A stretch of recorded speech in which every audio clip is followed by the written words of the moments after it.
ब्रह्मा जी के यूं तो कई मंदिर है, लेकिन एकमात्र प्रसिद्ध मंदिर राजस्थान के पुष्कर में है।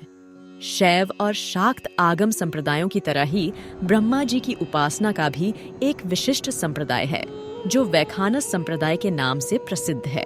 लेकिन प्रचलित समाज में इनकी पूजा कोई नहीं करता और न ही इनके नाम का कोई व्रत या त्योहार है। आखिर ऐसा क्यों है? इसके कई कारण बताए जाते हैं। इनमें से प्रमुख 3 कारण जानिए। पहला कारण, पुष्कर में ब्रह्मा जी को एक यज्ञ करना था और उस वक्त उनकी पत्नी सावित्री उनके साथ नहीं थी।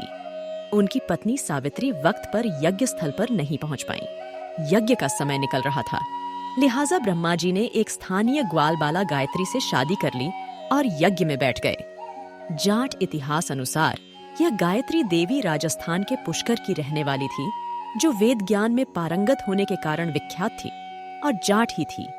सावित्री थोड़ी देर से पहुंची, लेकिन यज्ञ में अपनी जगह पर किसी और औरत को देखकर गुस्से से पागल हो गईं। उन्होंने ब्रह्मा जी को शाप दिया कि जाओ, इस पृथ्वी लोक में तुम्हारी कहीं पूजा नहीं होगी। सावित्री के इस रूप को देखकर सभी देवता लोग डर गए। उन्होंने उनसे विनती की कि अपना शाप वापस ले लीजिए। जब गुस्सा ठंडा हुआ तो सावित्री ने कहा कि इस धरती पर सिर्फ पुष्कर में आपकी पूजा होगी। कोई भी दूसरा आपका मंदिर बनाएगा तो उसका विनाश हो जाएगा। ब्रह्मा जी ने पुष्कर झील किनारे कार्तिक शुक्ल एकादशी से पूर्णमासी तक यज्ञ किया था, जिसकी स्मृति में अनादिकाल से यहाँ कार्तिक मेला लगता आ रहा है। यहाँ विश्व में ब्रह्मा जी का एकमात्र प्राचीन मंदिर है। मंदिर के पीछे रत्नागिरी पहाड़ डैश पर जमीन तल से 2369 फुट की ऊंचाई पर ब्रह्मा जी की प्रथम पत्नी सावित्री का मंदिर है। झील की उत्पत्ति के बारे में किंवदंती है कि ब्रह्मा जी के हाथ से यहीं पर कमल पुष्प गिरने से जल प्रस्फुटित हुआ, जिससे इस झील का उद्भव हुआ। पुष्कर के उद्भव का वर्णन पद्म पुराण में मिलता है। दूसरा कारण, प्रमुख देवता होने पर भी इनकी पूजा बहुत कम होती है। दूसरा कारण यह कि ब्रह्मांड की थाह लेने के लिए जब भगवान शिव ने विष्णु और ब्रह्मा को भेजा तो ब्रह्मा ने वापस लौटकर शिव से असत्य वचन कहा था। तीसरा कारण, जगत पिता ब्रह्मा जी की काया कांतिमय और मनमोहक थी।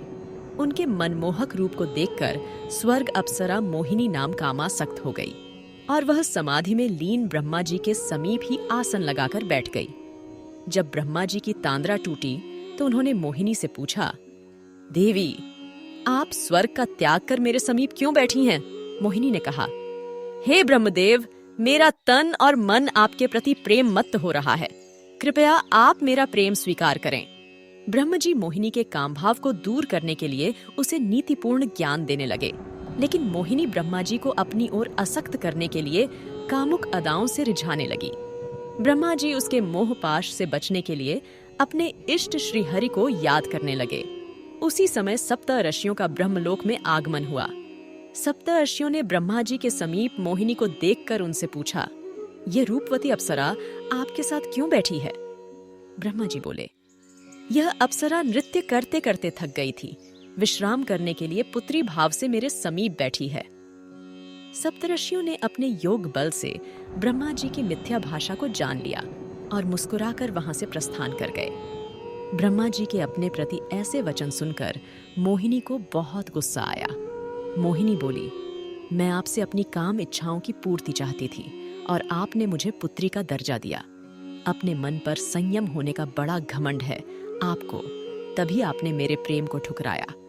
यदि मैं सच्चे हृदय से आपसे प्रेम करती हूँ तो जगत में आपको पूजा नहीं जाएगा।